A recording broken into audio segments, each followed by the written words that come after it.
Telah disampaikan oleh Habib Hussein Kakanda tentang menjauhi perbuatan-perbuatan yang tidak baik, perbuatan-perbuatan sehingga mendapatkan sesuatu yang jauh dari rahmat Allah Subhanahu wa Ta'ala. Karena dunia ini memang tempat segala cobaan. Ad-dunya sijnul mu'min wa jannatul kafir. Dunia ini penjara bagi orang-orang Islam, ya, surga bagi orang yang kafir. Kenapa orang kafir itu banyak sekali melakukan kenikmatan, melakukan perbuatan-perbuatan kehendaknya sendiri dan diberikan kekayaan oleh Allah Subhanahu wa Ta'ala. Kenapa? Karena dunia ini surga bagi mereka. Sedangkan kita orang Islam banyak sekali aturan-aturannya di dalam aturan Islam. Allah itu menjadikan dunia itu 3 bagian. Yang pertama, apa bagiannya? Lil mu'minin, kepada orang beriman. Apa itu lil mu'minin? Yatasawwad. Yatasawwad itu untuk bekal akhirat bagi orang yang mukmin. Jadi kita di dunia ini menanam kebaikan, memperbaiki seluruh perbuatan-perbuatan kita selama masih hidup di bumi.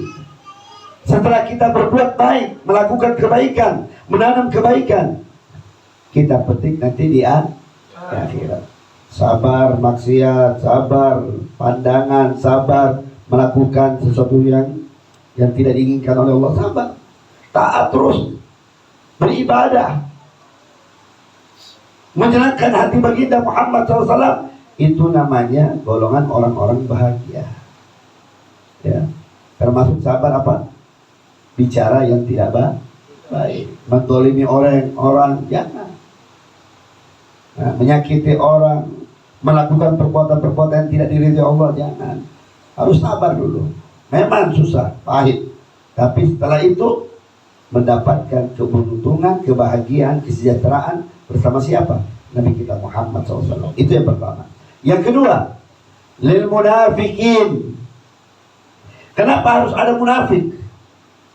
Padahal dia orang beriman, memang beriman, tapi untuk menghancurkan agamanya sendiri, menghancurkan agama Islam. Munafik agar untuk mendapatkan dunia. Apa itu? Yatasayyad. Yatasayyad itu cuma untuk gaya-gaya, cuma untuk perhiasan dunia. Nah, itu harta, mobil, kan gaya-gaya semua itu. Pakaian yang cantik, necis, jabatan-jabatan, cuma gaya-gaya doang. Tapi itu sifat kesementaraan, sifat biasa kesementaraan di dunia.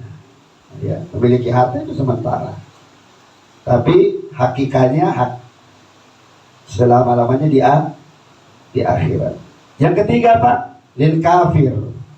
Nah, kalau lil kafir ini sudah jauh. Lebih mana parah? Munafik atau kafir? Munafik itu parah. Kalau munafik dia Islam, tapi musuh dalam selimut. Baik sama kita, muhibbin sama kita, cinta sama kita, hormat sama kita, di belakangnya nusuk. Itu namanya munafik. Banyak munafik. Apalagi zaman sekarang ini banyak sekali munafik. Pura-pura baik, pura-pura punya adab, ternyata tidak ada adabnya sama sekali. Nah, itu munafik. Kalau kafir tidak. Apa kafir itu? Kalau kafir ya tamatta, untuk kesenangan dunia saja. untuk kepuasan dunia. Tidak peduli, pokoknya apa saja dilakukan di bumi ini dilakukan. Apa yang dilarang dilakukan. Apa yang diperintahkan dilanggar. Itu orang-orang kafir.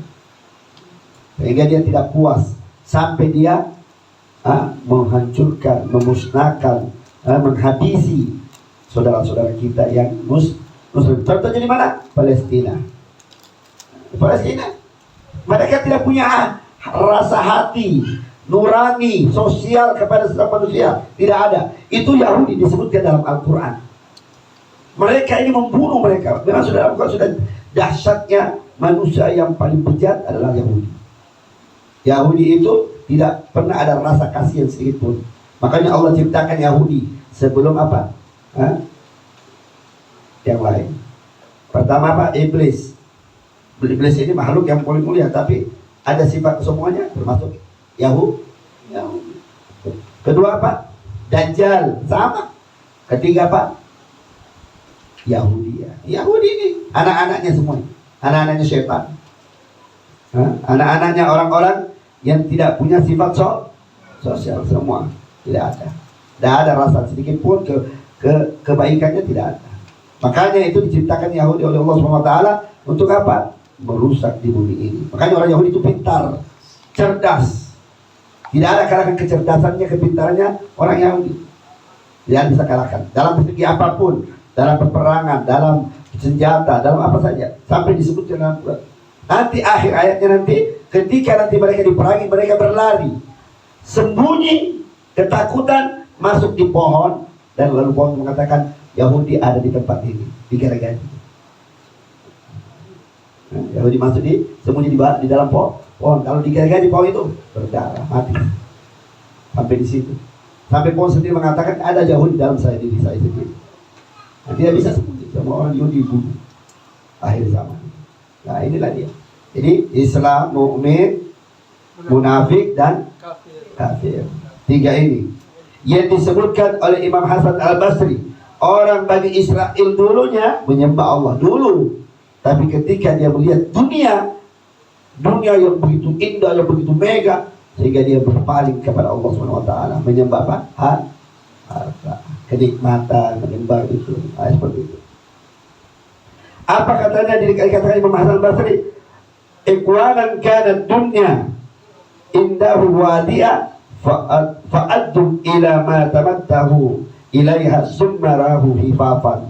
Apa artinya? Mudah-mudahan Allah memberi rahmat kepada sekelompok orang-orang yang mana orang itu Allah jadikan dunianya adalah titipan. Sesungguhnya beruntunglah orang-orang yang Allah jadikan dunianya hanya titipan itu. Nah, itu termasuk ya. Jadi kita ini bersyukur kepada Allah menjadi umatnya Nabi Muhammad SAW. Dunia tidak dijadikan di hati, tapi dunia dijadikan di tangan kita. Dunia kalau di tangan, di hati kita, maka susah untuk mengeluarkan hartanya, maka susah untuk berinfak, susah berbuat baik. Tetapi alhamdulillah Allah jadikan dunia itu di tangan kita, di hati kita akhirat, sehingga kita selalu istiqomah untuk menghadiri majlisnya baginda Muhammad SAW. Mudah-mudahan insya Allah ada manfaatnya. Mudah-mudahan kita semua mendapat ridhonya. Mudah-mudahan kita semua mendapat kasih sayangnya. Allahumma ja'alna minat tawabin, Allahumma ja'alna minat syakirin, Allahumma ja'alna ibadika sholihin. Allah ya muhawil ahwal, hawilna ila asalil hal, ya mughalibal qulub sabbi qulubina ala dinik, ya Allah biha ya Allah bi husnil khatimah. Wa sallallahu ala sayyidina Muhammad nabi ummi wa ala alihi wa sallam, walhamdulillahi rabbil alamin.